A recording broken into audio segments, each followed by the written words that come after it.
الحمد للہ الذی کما ہدانا للاسلام و کما علمتنا الحکمت والقرآن۔ عزیز ساتھیو، آج ہم سورہ احزاب کی آیت نمبر 4 کے بارے میں پڑھیں گے۔ اعوذ باللہ من الشیطان الرجیم، بسم اللہ الرحمن الرحیم۔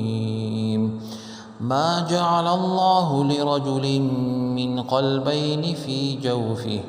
وما جعل أزواجكم اللائي تظاهرون منهن أمهاتكم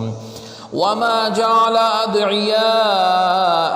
أبناءكم ذلكم قولكم بأفواهكم والله يقول الحق وهو يهدي السبيل۔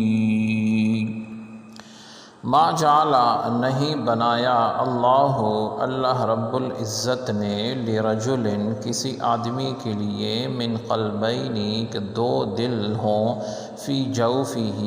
اس کے پہلو اس کے سینے میں، وما جعل اور نہیں بنایا ازواجکم تمہاری بیویوں کو اللائی جن سے تظاہرون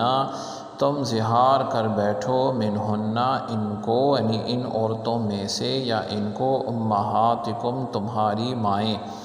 وما جعلا اور نہیں بنایا ادعیاءکم تمہارے منہ بولے بیٹوں کو ابناءکم تمہارے اصل بیٹے،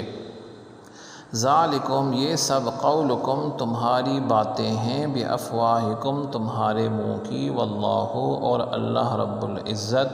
یقول فرماتا ہے الحق حق اور سچ بات، وہوا اور وہ یہدی ہدایت دیتا ہے السبیل سیدھے راستے کی۔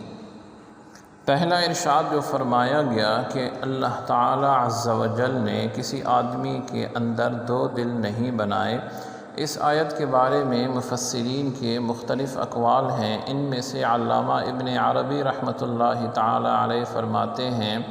کہ اس آیت کے معنی یہ ہیں کہ ایک دل میں کفر اور ایمان، ہدایت اور گمراہی، اللہ تعالیٰ کی طرف رجوع اور اس سے انحراف یعنی اختلاف جمع نہیں ہو سکتے۔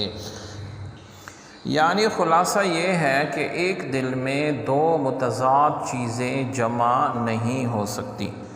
اور اگر ظاہری دو دل مراد ہوں یعنی ایک یہ کہ ایک انسان کے اندر دو ایک قسم کے دل نہیں ہو سکتے تو یہ بھی اپنی جگہ درست ہے۔ دوسرا ارشاد زہار کے بارے میں فرمایا گیا، زمانۂ جاہلیت میں جب کوئی شخص اپنی بیوی سے زہار کرتا تھا تو وہ لوگ اس زہار کو طلاق کہتے اور اس عورت کو اس کی ماں قرار دیتے تھے۔ اسی طرح جب کوئی شخص کسی کو بیٹا کہہ دیتا تھا تو اس کو حقیقی یعنی ریئل سنس قرار دے کر میراث میں جائیداد میں شریک ٹھہراتے تھے، اور اس کی بیوی کو بیٹا کہنے والے کے لیے حقیقی بیٹے کی بیوی کی طرح حرام سمجھتے تھے۔ ان دونوں باتوں کو اس آیت میں رد فرمایا گیا۔ جیسے زہار یعنی زہار یہ ہوتا تھا کہ کوئی شخص اپنے بیوی کو یہ کہتا کہ تمہاری پیٹھ گویا میری ماں کی طرح ہے، یعنی بیوی کو ماں کے مثل کہنا یعنی مثال کہہ دینا، تو یہ طلاق کے برابر سمجھا جاتا تھا۔ دوسرا ایڈاپٹڈ سنس جو تھے لے پالک، اسے حقیقی بیٹا ریئل سنس کے برابر حقوق حاصل تھے۔ قرآن نے ان دونوں رسومات کا خاتمہ فرمایا۔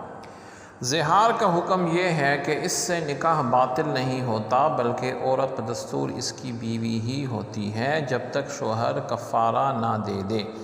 یعنی طلاق تو نہیں ہوتی لیکن میاں بیوی تعلقات قائم کرنا ان کے لیے حرام ہو جاتا ہے۔ جی اسی طرح زہار کا کفارہ یہ ہے کہ ایک غلام آزاد کرے یا اس کی طاقت نہ رکھتا ہو تو 2 مہینے کے روزے لگاتار رکھے گا، اور اسی طرح اگر کوئی روزہ چھوٹ جائے تو پھر نئے سرے سے روزے رکھنے پڑیں گے۔